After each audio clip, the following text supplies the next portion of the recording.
Hey everyone! Welcome to another episode of Wave of the Day.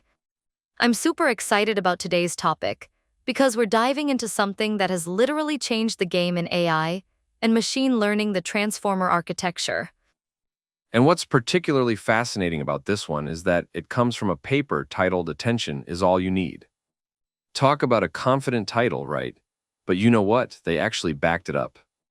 They really did. And get this, before this paper came out in 2017, everyone was obsessed with these complex recurrent neural networks for handling sequential data like language. But these researchers at Google were like, hold up, what if we tried something completely different? Exactly. You know, it's kind of like when everyone thought you needed a super complicated Swiss watch to tell time accurately. And then someone came along with a simpler, more elegant solution that actually worked better. Ooh, I love that analogy. So what made the transformers so special? Because I know it's become like the foundation for pretty much every major language model we see today, right? The game changer was this concept of self-attention. Instead of processing words one after another like the old models did, the transformer can look at all parts of the sentence at once and figure out how they relate to each other. It's almost like having a bird's eye view of the entire text. Wait, so you're telling me that before transformers, AI had to read sentences like we do one word at a time? That seems inefficient. Exactly.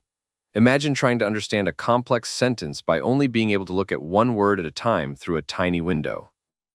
That's basically what recurrent neural networks were doing. The transformer, on the other hand, can see all the words at once and make connections between them simultaneously.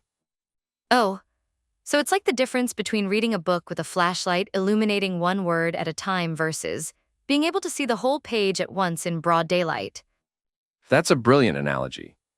And here's what's really cool: they achieved this using something called multi-head attention, which basically lets the model look at the relationships between words in different ways simultaneously. Multiple heads. That sounds complex. Can you break that down a bit? Think of it like having multiple people reading the same text, but each person is focusing on different aspects. One person might be tracking who's doing what, another might be following time references, and a third might be connecting related concepts. The transformer does this all at once with its different attention heads. That's fascinating. And I see in the paper they used 8 attention heads in their base model. But here's what I'm really curious about. Did this actually work better than the previous approaches? Oh, the results were stunning. On English to German translation, they achieved a blue score of 28. 4, which was more than 2 points higher than the previous state-of-the-art. And here's the kicker: they did it with significantly less training time. Hold up, better results and faster training. That sounds almost too good to be true. What's the catch? Well, one potential limitation is that the model needs quite a bit of computational power to look at everything at once. It's like having to hire multiple experts to analyze a text simultaneously. It's more efficient time-wise, but you need more resources at that specific moment. Interesting. And I noticed they also tested this on English constituency, parsing, basically understanding the grammatical structure of sentences. How did it perform there? That's actually one of the most impressive parts. With very minimal adjustments to the model, it achieved state-of-the-art results on parsing too. This showed that the architecture wasn't just a one-trick pony for translation, it could generalize to other language tasks. You know what amazes me?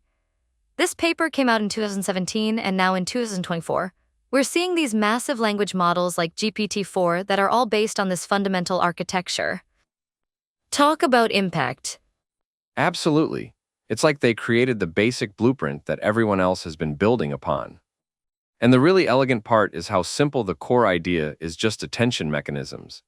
No recurrence or convolution needed. This feels like one of those watershed moments in AI history, doesn't it? Like, we'll look back and say, that's when everything changed. 100%. And you know what's really exciting? The authors mentioned at the end of the paper that they were interested in applying this to other types of data beyond text, things like images, audio, and video. And guess what? That's exactly what's happening now with models like DALL-E and Stable Diffusion. This has been such an enlightening discussion. Before we wrap up, any final thoughts on why this paper was so revolutionary? I think what makes it truly special is its elegance. They didn't just create a better model, they fundamentally reimagined how we could approach sequence processing. It's a beautiful reminder that sometimes the best solutions come from questioning our basic assumptions and being willing to try something completely different. And on that inspirational note, we'll wrap up today's episode. Thanks for joining us on Wave of the Day, everyone. Until next time, keep questioning those assumptions and stay curious.